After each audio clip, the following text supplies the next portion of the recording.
उनको भोगों की इच्छा नहीं रहती। जैसे किसी ने अमृत पान किया हो तो वह अम्ल या कटुक फल की चाह नहीं करता, वैसे ही ज्ञानी किसी पदार्थ की इच्छा नहीं करता। जैसे रुई के फाहे को अग्नि लगे और ऊपर से तेज पवन चले तो नहीं जाना जाता कि कहाँ चला गया, उड़ जाता है ना वो फिर हवा से, जो कॉटन तो हल्की सी होती है। वैसे ही जगत रूपी रुई का फव्वा ज्ञान अग्नि से दग्ध करके वैराग्य रूपी पवन से जब उड़ाया जाता है तब नहीं जाना जाता कि वो कहाँ जा पड़ा, है ना। जैसे रुई को हवा उड़ा के ले जाती है। अब कहते हैं ऐसे ही जो ये जगत रूपी फव्वा है, कॉटन है, ज्ञान अग्नि से जब दग्ध हो जाता है तो वैराग्य रूपी पवन उसको कहाँ ले जाती है, फिर जाना नहीं जाता वो। तब आकाश ही आकाश दिखता है और जगत सत्य नहीं प्रतीत होता। वैराग्य का होना बहुत जरूरी है। जब तक वैराग्य नहीं आता तब तक ये सच्चा लगेगा विषय हमें, सारा ही सच्चा सच्चा। तो वह फिर तृष्णा किसकी, अब जिसको ये वैराग्य आ गया, ठीक है, ज्ञान समझ होगी, जिसकी दृढ़ता होगी, उसको फिर यहाँ रस थोड़ी आएगा। फिर वो तृष्णा किसकी करेगा, तब वह तृष्णा से रहित हो जाता है। हे राम, दुख का मूल तृष्णा है। क्या है, अपनी इच्छा। देखो हमारी इच्छा के अनुसार अगर नहीं होता तो दुख लगता है ना, अगर इच्छा ही ना हो फिर दुख भी नहीं लगेगा, पकड़ ना हो अंदर से अपनी कोई भी। तृष्णा ही से जीव भटकता है। जैसे जब तक पर्वतों के पंख थे तब तक वे उड़ते थे, पंख ना रहने से अब वो नहीं उड़ते, गंभीर हो गए हैं। कहते हैं जब तक पर्वतों के पंख थे, अब पर्वत क्या, मन, पंख क्या, इच्छाएं वासनाएं, है ना। जब तक ये इच्छाएं वासनाएं हैं तब तक ये उड़ता रहता है जी, और जब इच्छाएं वासनाएं खत्म हो गई तब ये बैठ जाएगा। वैसे ही जब मन से वासना नष्ट होती है तब मन स्थिर हो जाता है। हे राम, वांछित देश को पथिक तब पहुंचता है जब एक देश का वो त्याग करता है ना, तब जाएगा ना। उसको इच्छा है मैं इस देश में जाऊं, जिस देश में बैठा है पहले उस देश को छोड़ेगा वो। जैसे हम कहते हैं छत पे जाना है, पहली सीढ़ी को छोड़ेंगे तभी दूसरी सीढ़ी पे चढ़ेंगे। वैसे ही शुद्ध स्वरूप परमानंद अपना रूप आत्मा तब प्राप्त होता है जब धन, लोक, पुत्र, ऐषणा आदि का त्याग करें। तीनों ऐषणाओं का त्याग। अब जब ये त्याग होगा फिर जाकर आगे हमारा कदम बढ़ेगा। तभी उन्होंने कहा ना, एक देश को छोड़ेगा तभी दूसरे देश में पहुंचेगा। जब आत्मा की प्राप्ति होती है तब निर्विकल्प समाधि से शुद्ध चैतन्य का साक्षात्कार होता है। जब आत्मा की प्राप्ति होती है, आत्मा तो प्राप्त है ना, तो प्राप्ति का क्या मतलब, जब ध्यान हमारा दृढ़ हो जाता है, अपने स्वरूप पर दृढ़ता हो जाती है, जब हमें कहते हैं तब शुद्ध चेतन का साक्षात्कार होता है। अब साक्षात्कार होना मतलब अनुभूति होनी, है ना, अपने स्वरूप की। अब लाना तो कहीं से नहीं है, डालेगा भी कोई नहीं अंदर है, पहले ही प्राप्त की प्राप्ति करनी है हमें। अब वो प्राप्त की प्राप्ति कैसे होगी, अगर हम विचार करेंगे तो ना, है तो सबके पास, होते हुए भी नहीं दिखता।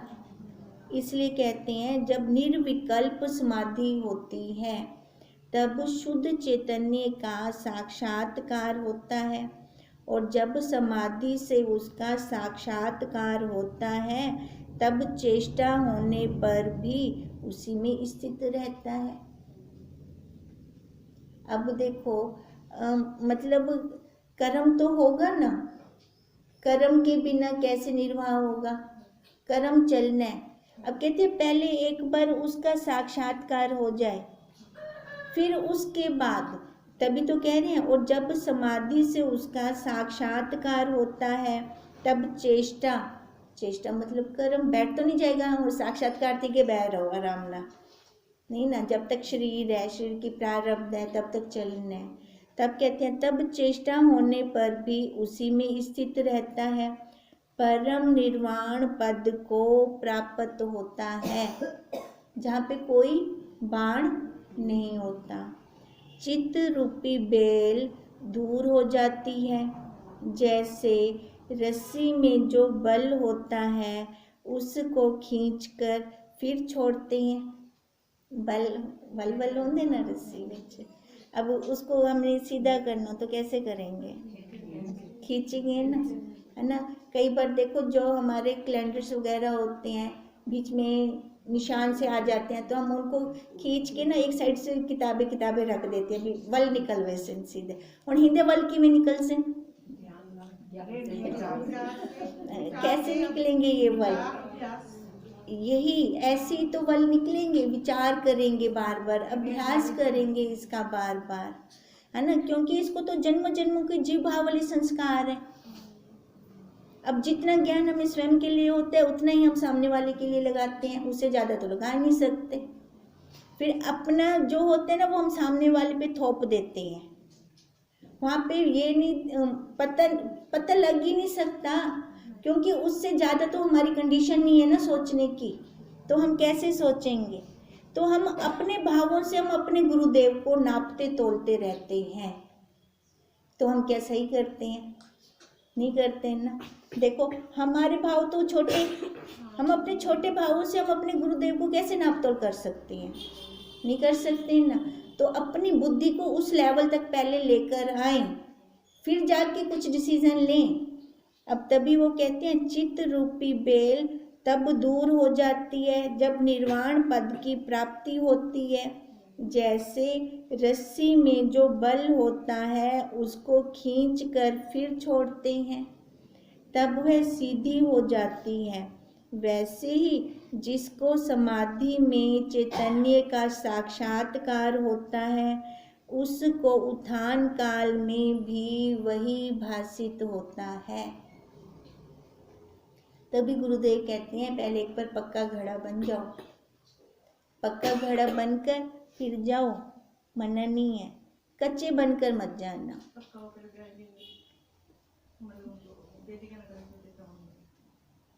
पक्का घड़ा होकर जाने का मतलब ये है कि प्रारब्ध के अनुसार अगर कहीं जाना पड़ता है तो वो जाएगा, पर दृढ़ता क्या होगी, वो सारा वही है ना, बाहर का कचरा नहीं आएगा अंदर।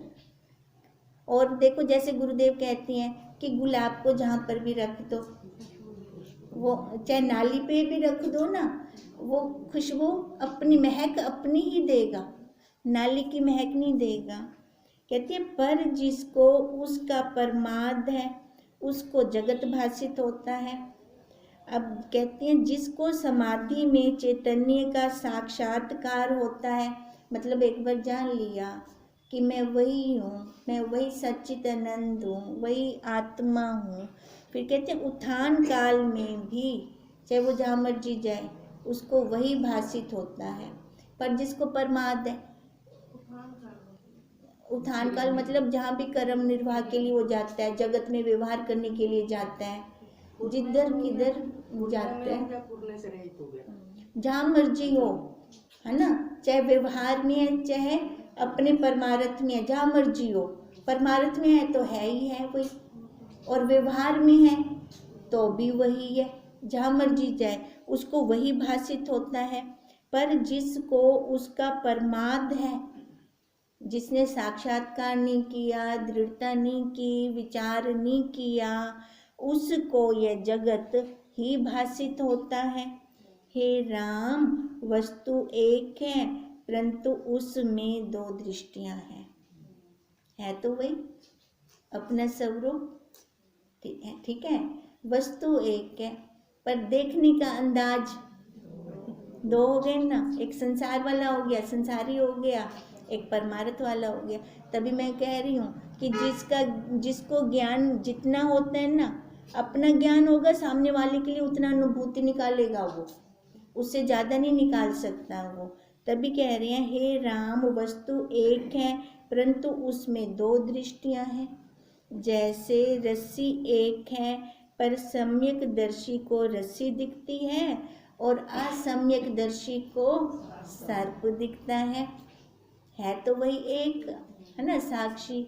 अब एक को ये ब्रह्म दिख रहा है सारा और एक को ये जगत दिख रहा है।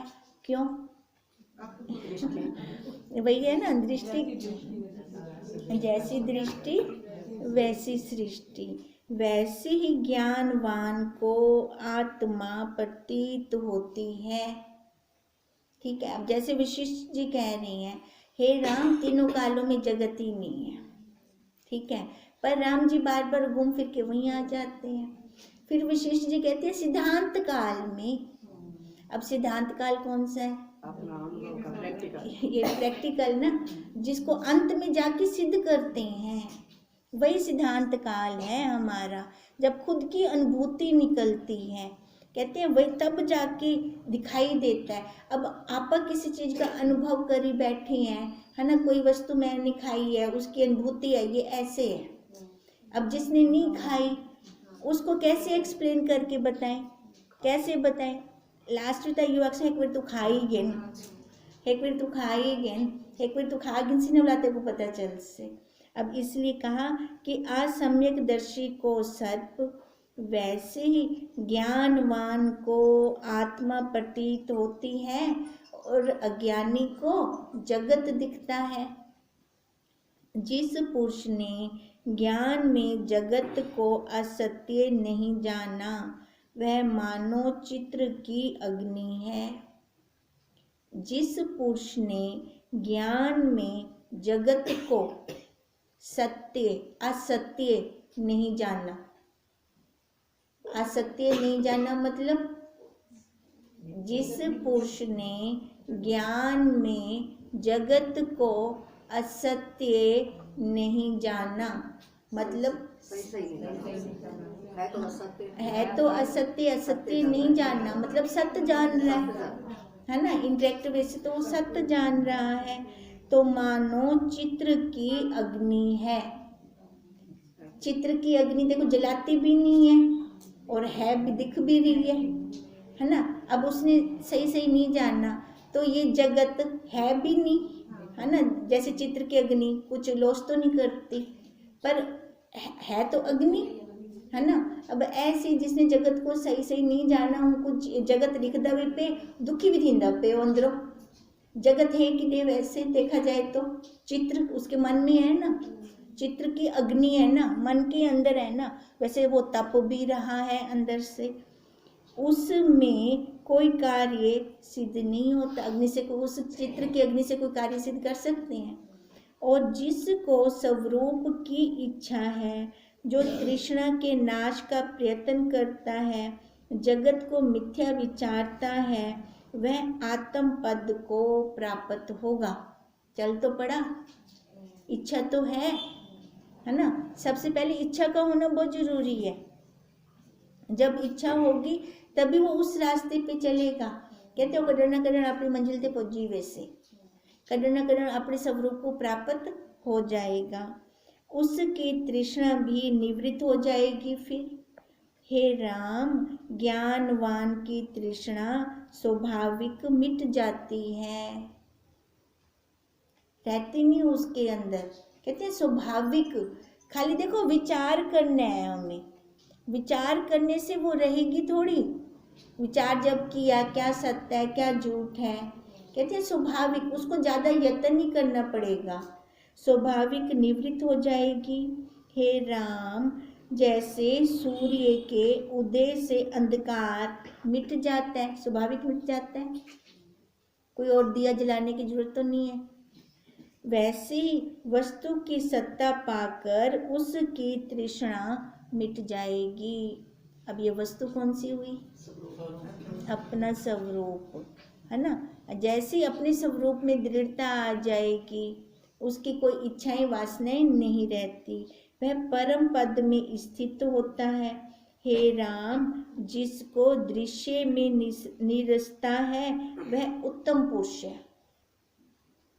जिसको दृश्य में निरसता है मतलब रस नहीं आता कोई भी, वो कैसा है?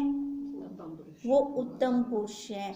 अब उत्तम पुरुष मतलब उसके लिए कुछ ज़्यादा हमने प्रयत्न किया? क्या किया हमने? क्या हम उत्तम पुरुष हैं कि नहीं है? है ना। अपना निरीक्षण करें ना हम। अब कहते हैं जिसको दृश्य, अब दृश्य क्या हुआ? ये सबसे पहले ये शरीर है, ठीक है। अब कहते हैं जिसको दृश्य में रस नहीं आता वो उत्तम पुरुष है। वह मनुष्य शरीर में ही ब्रह्म हो जाता है, नहीं तो फिर ब्रह्म कहाँ होए? किसको कहें? बाहर तो कोई आत्मा थी से कहना ना, आपा को दिखाई दे से, और देखो वेंदी पिए, ब्रह्म वेंदी पिए, वो दिखेगा। तो अब देखो फिर ब्रह्म कहाँ हुआ? ठीक है ना, हम स्वयं ब्रह्म में, पर वो दिखेगा हमें, उसका पुरुषार्थ चलेगा, फिर जाके वो होगा हमें। उसको मेरा नमस्कार है। अपना अपना नमस्कार आप ही करो कि वो अंदर बैठे है ब्रह्म, ये उसका घर है, ये आकार उसका। वह मेरा गुरु है। हे राम, जब जीव की बुद्धि विषय से विरक्त होती है तब कल्याण होता है। अब कल्याण कोई और नहीं कर सकता हमारा। कल्याण कौन करेंगे? हम स्वयं करेंगे अपना। वैराग्य से बोध होता है और बोध से वैराग्य होता है। ओतप्रोत है, या तो पहले बोध हो जाए, बोध होने से वैराग्य हो जाएगा, या वैराग्य हो जाए। वैराग्य कैसे होगा? जब ये सारा नीरस लगेगा, बाहर सत्य है नहीं कुछ भी, ठीक है। फिर बोध अपने अपनी रुचि मान जाएगी, फिर हम झूठ में थोड़ी बैठे रहेंगे। फिर कहाँ जाएंगे? जहाँ सत्य होगा, सत्य की तरफ। हम वास्तव में सत्य हैं, सत्य स्वरूप हैं, तो अपनी सत्ता खींचती है ना, सेम सेम सत्ता एक दूसरे को अट्रैक्ट करती है। अब इसलिए कह रही हैं वैराग्य से बोध होता है और बोध से वैराग्य होता है, क्योंकि दोनों संबंधित परस्पर सापेक्ष हैं। जब एक आता है तब दूसरा भी आता है। तभी कहते हैं ना, चादर का एक कोना हाथ में आ जाए, पूरी चादर हाथ में आ जाएगी। अब एक पे दृढ़ता हो जाए हमारे, तो अपने आप हम उस मंजिल तक पहुंच जाएंगे। जब ये आते हैं तब तीनों ऐषणाएं निवृत्त हो जाती हैं। जब तीनों ऐषणाएं नष्ट होती हैं तब अमृत की प्राप्ति होती है। अब अमृत तो अपने पास ही था, है ना। अब उसकी स्मृति नहीं थी हमें कि हम स्वयं वही हैं। हे राम, संतों का संग और सत्य शास्त्रों का श्रवण करके स्वरूप का अभ्यास करें। संतों का संग और सत्य शास्त्रों का श्रवण करके, देखो जो संस्कार हम अंदर डालेंगे ना, वही संस्कार हमारे अंदर चलते रहते हैं, वही गूंजते हमारे रोम रोम से, वही निकलता है हमारा। फिर इससे फिर आत्म पद की प्राप्ति होगी। ये तीनों परस्पर सहकारी हैं। एक का आ जाए, तीनों अपने आप आ जाएंगे। जैसे 8 पाँव वाला कीट प्रथम 4 चरण रख कर और चरणों को रखता है, तब सुख से चला जाता है, वैसे ही संतों के संग और सत्य शास्त्रों के सुनने से जो आत्म पद का अभ्यास करता है वह शीघ्र आत्म पद को प्राप्त होता है। संतों का संग और सत्य शास्त्र का श्रवण करना, कहते हैं जितना हम श्रवण करेंगे ना, तो अब जैसे कीट का उदाहरण दे रहे हैं, पहले वो पहले वाले पैर रखता है, बाद में दूसरे रखता है, तो ऐसे चल जाते हैं ना। ऐसे हम ये पहले वाले पैर रखें, संतों का संग करें और श्रवण करें सत्य शास्त्रों का, फिर आसानी से चल पड़ेंगे। हमें ज़्यादा पुरुषार्थ नहीं करना पड़ेगा। उससे जगत का फिर अभाव हो जाता है, वह शीघ्र आत्म पद को प्राप्त होता है। हे राम, जगत के भाव और अभाव को ज्ञानी जानता है। दोनों पता चल रहे होते हैं ना, ये कैसा है, ये कैसा है, ये अच्छा है, ये बुरा है। जैसे अब देखो, ये जब दोनों पता चलते हैं अच्छा है कि बुरा है, तो इसका मतलब हम उसको अलग करके देख रहे हैं, है ना। नहीं तो हम लय हो जाते तो फिर वो हावी होते ना हमारे ऊपर। हम अलग करके देख सकते हैं इसको। जब हर वस्तु को, हर पदार्थ को अपने से अलग करने की, देखने की कला आ जाएगी, उसमें हम मिक्स नहीं होंगे फिर। जैसे जागृत, स्वप्न और सुषुप्ति को तुरीय अवस्था वाला जानता है, वैसे ही जगत के भाव अभाव को ज्ञानी जानता है। जैसे अग्नि में सूखा तृण डालो तो देख नहीं पड़ता, क्योंकि क्या हो गया, जल गया, स्वाह हो गया। वैसे ही ज्ञानवान को जगत नहीं दिख पड़ता। हे राम, ज्ञानवान को सर्वदा समाधि है। अब ज्ञानवान को सर्वदा समाधि है, मतलब वो 24 घंटे अखियां बंद कर दे बेटा, रहता है, जागा हुआ है, होश में है, जागा हुआ है। हाँ, होश में है। और जो होते हैं ना संसारी, भले जागते पे और जागे हुए क्या नहीं, वो सुते पे, वो सोए हुए हैं। कभी अहम का उत्थान नहीं होता जब तक उस पद को प्राप्त ना हो, तब तक साधना में लगा रहें, है ना। देखो हम अपनी साक्षी आप हैं। अब जैसे जैसे चल रहे हैं ना, बार बार मेरा यही रहता है कि जैसे ये शास्त्र खत्म हो, अपना भी काम हो जाए, ठीक है, हम भी अपनी मंजिल को प्राप्त हो जाएं। बार बार यही रहता है। अब इसलिए बार बार कहते हैं, जब तक उस पद को प्राप्त ना हो तब तक साधना में लगे रहें, और जब उस पद को प्राप्त हो तब फिर कोई यत्न करना बाकी नहीं रहता, ठीक है। मतलब जितना पढ़े ना उतना साथ के साथ, एक बार तो मैम कहती है, जैसे होमवर्क देते हैं मैम भी, ये रिटर्न और लर्न, है ना, दोनों करनी है घर से। बच्चे क्या करते हैं, रिटर्न तो कर लेते हैं, लर्न नहीं करते। अब हमारा ऐसे है, रिटर्न और लर्न दोनों होने चाहिए। लर्न का मतलब अनुभव, है ना, अपने अनुभूति निकालना, व्यवहार में उसको लेकर आना अपने साथ। ये ना भी हुण शब्दकोश बनाऊंगी नू, बाद विच व्यवहार विच गिनो उसो, ऐसा नहीं। साथ के साथ जैसे चल रहा है ना, वैसे का वैसे हमारा प्रैक्टिकल भी हो। हे राम, इस चित्त के दो प्रवाह हैं, एक तो जगत की ओर जाता है और दूसरा स्वरूप की ओर जाता है। जो जगत की ओर जाता है वह औषाधिक है, और जो स्वरूप की तरफ जाता है वह उपाधि को दूर करने वाला है। जो जगत की तरफ जाता है वो उपाधिक है, ठीक है, उपाधिक मतलब उपाधि वाला। और जो स्वरूप की तरफ जाता है वो उपाधि वाला नहीं है। जैसे एक लकड़ी गीली और एक सूखी होती है, जो गीली है उसमें उपाधि है, उसमें उपाधि किसकी है, पानी की, जल की, ठीक है, और वह फैल जाती है ना। गीली लकड़ फुंड के नहीं मिलती, फूल जाती है, मोटी हो जाती है। और जो जब जल नष्ट हो जाता है तब वो शुद्ध होती है, फिर प्रफुल्लित नहीं होती। वैसे ही संसार की सत्यता से चित्त बढ़ता है। फैलविंद है, फुंडविंद है ना। फुंडविंद मतलब अहंकार आविंद है, किसी न किसी चीज का, किसी न किसी उपाधि का अहंकार आ जाएगा। और जब वो नहीं होता तब संसार की सत्यता चित्त में जब जल नष्ट हो जाता है तब वो शुद्ध होती है, फिर प्रफुल्लित नहीं होती। वैसे ही संसार की सत्यता से चित्त बढ़ता है, और जब संसार की वासना नष्ट होती है तब वो शुद्ध पद को प्राप्त होता है। हे राम, वाद भी 2 प्रकार के हैं।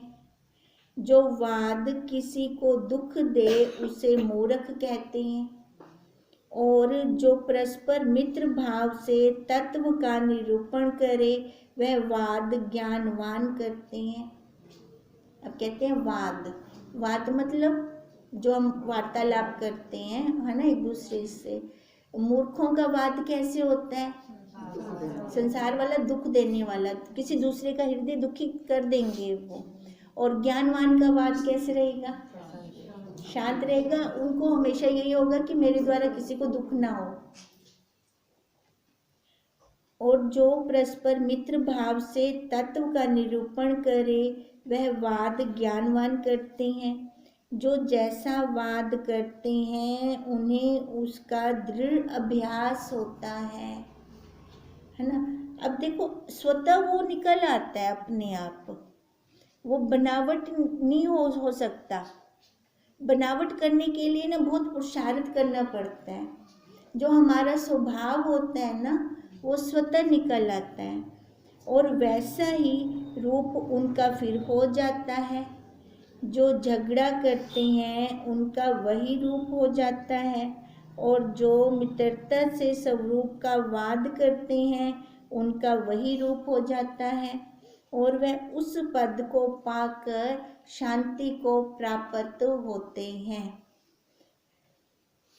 इति श्री योग विशिष्ट निर्वाण प्रकरण मन मृग उपाख्यान नाम 165 सर्गा समाप्त। इति श्री योग विशिष्ट निर्वाण प्रकरण पूर्वार्ध समाप्तम। अब ये निर्वाण प्रकरण का हमने पूर्वार्ध, पहले वाला भाग का समाप्त किया है। इसको पीछे ना एक लाइन आई है, लास्ट लाइन।